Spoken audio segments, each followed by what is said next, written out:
What's up, everybody? It's your boy, the Noob.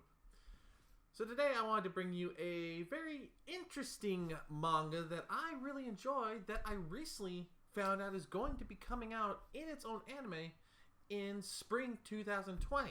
Let's face it, I read a lot of manga. And surprisingly, a lot of the underground ones are the ones that are starting to be produced into animes.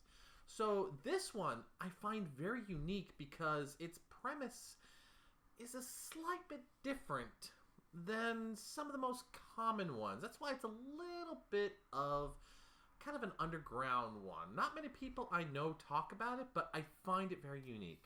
The name of this manga is called Gleipnir.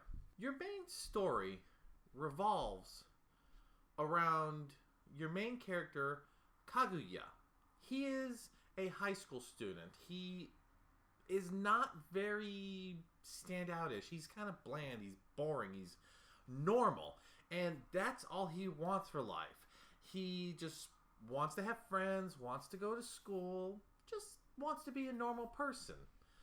But let's face it, in the world of manga and anime, the normal people are not normal. And in his case, he's a very unique character. The first things that he talks about in this manga that make him kind of unique is he has these heightened senses, smell, hearing, stuff like that, almost beast-like. And there's a reason behind that. See, the unique thing about Kaguya is he has a beast inside of him. But this is a very unique type of beast. I know in most animes and mangas, those who have monsters or demons in them, when they come out, they either have one or two forms. Either the very heroic kind of, Power Ranger-ish look to it, or the very demonic kind of look, very beast-like. His is very unique because when he decides to use his powers, he turns into what I can only describe as a amusement park reject mascot costume. He looks like a patchwork costume, a furry costume, complete with a zipper on his back and a giant gun on his hip. Now, you might be wondering, okay, why is he like this? How did he become this? Well, we don't know. In fact, our boy Kaguya doesn't even know himself. He just one day woke up with this ability to transform into such creature. One day while hanging out after school, playing around, just trying to be a normal kid, he smells a fire in the distance. Now his first thought is, okay, let me call 911, but then he picks up a different scent in the fire. What he smells is a young lady, and he knows that he cannot make it in time to call the cops so they can get there and save her. So what does he do? He transforms into his monstrous self and saves this girl. The young lady's name is Oki. See, when he saved her, part of his animal instinct kind of, well, for better or worse, let's say, kind of got gropey. So when she later appears in front of him with his cell phone, she basically blackmails him into helping her. The backstory behind her is apparently she is no stranger to these monsters. Her sister apparently is one of these monsters and may have killed her family. And now she is searching for her sister to get answers. What happened? Why are you monsters? Why did you kill my family? Now she has a monster of her own. So she tells him straight up, you and I are going to team up. We're going to find my sister, find answers to why you are a monster, or I'm going to prove to the world that you're a monster, which will either end in you becoming a celebrity or most likely diced up for science. It is from this point where these two become teammates in a very unique story.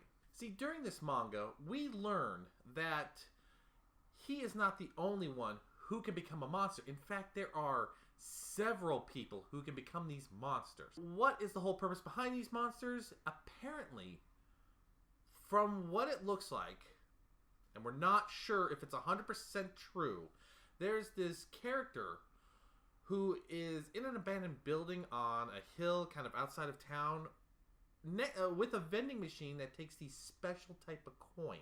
See, these coins are apparently either part of the spaceship or the crew of the spaceship in a cryo form or whatever. It's not really explained well.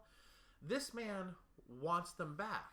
So what he decides to do is tell the people who find these coins, he gives them powers by granting their wishes, turning them into these strange monsters. You know, one girl, she wants to run faster, and she doesn't know that she turns into this. But it's later on learned that if people keep collecting these coins, they can keep granting wishes. So he tells people, collect a certain amount of coins, come back to me, and I will grant any wish you want. Our girl and boy team up to find these coins. Now, they face many people during this, and it is quite an interesting battle. Now, our main guy, he does not want to fight. He literally just wants to be normal. He doesn't want to get into this. He doesn't want to kill. Our girl decides then, I have no problem killing people to get my answers, so I'm going to use you. Remember that zipper I told you on the back of him, like a mascot suit? He literally can be used like a suit. They discover that he can be opened up and she can slide into him and use his powers. So it's literally two minds and two bodies in one. And they learn over the course of many chapters how to use his powers, how to use the gun, what strengths he can do. And it's a very unique story because in this battle royale over these alien coins, these two just want answers. You have a boy who just wants to be normal again, and you have a girl who just wants to know what happened to her family. I like the battle mechanics of this because they are not pretty. Ripping limbs off, the gun apparently can be real, and the girl has no problem using Kaguya to blow people apart to fight over this. They form a bond over this manga to a point even where Kaguya actually lets someone else get in him because another monster wanted help and he was willing to help, and Akiya kind of gets a little jealous, you could see. I wouldn't say love, but kind of maybe territorial. The way that the monsters are in this are very unique because a lot of them, like I said, kind of get this demonic look, especially those you know are going to be evil. But some of them are kind of cartoonish. Like, there's one I remember who kind of had, like, I believe a telescope head or something like that. You've got our boy who looks like a mascot. You got some who get, like, maybe different skin tone things. It's just, each one's very unique. It's not your basic, oh, I've got demon powers, I'm going to look demonish. So that's why I kind of like this. And it's an underground manga, like I said earlier, so not a lot of people talk about it.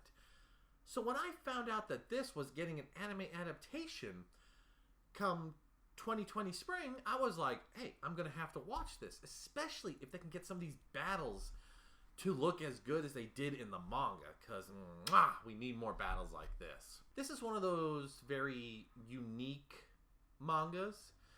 It's not your battle royale tournament. The monsters in this aren't monsters. They're humans with monster form. Are they good? Are they bad? Just because you look like a giant mascot doesn't mean you aren't one of the most dangerous people out there. But at the same time, just because you look like a grotesque golem doesn't mean you're not a peaceful monk type character. A lot of these characters don't act like their demons look, which I find very unique. Now in this, they will make friends and they will make enemies, and what will happen when they get to the end? Will Kaguya find out who made him into this and why? Will Akiya find her sister and understand why she killed her parents? I don't know. The manga has not ended and I'm still reading it today. And I want to see where it goes. Will the anime answer all these questions? I don't think so, because it's going to take more than 12 episodes to explain all this. So if the anime is good, we might actually get a second season. But for right now, I'm enjoying the manga, and I would think some people, like you folks included, who like things that are different, might enjoy this. Well, folks, thank you for joining me. This is just another manga that I cannot believe is getting an anime adaptation, and I just had to share it with you folks. Is there any mangas that you know that kind of remind you of this? Any with demon powers that are not the typical kind of demon powers that you know of, that you think I should read? Let me know in the comments below. Anyways, folks, thank you for joining me. I'm the Noob. I hope you've enjoyed this, and I'll catch y'all later. See ya!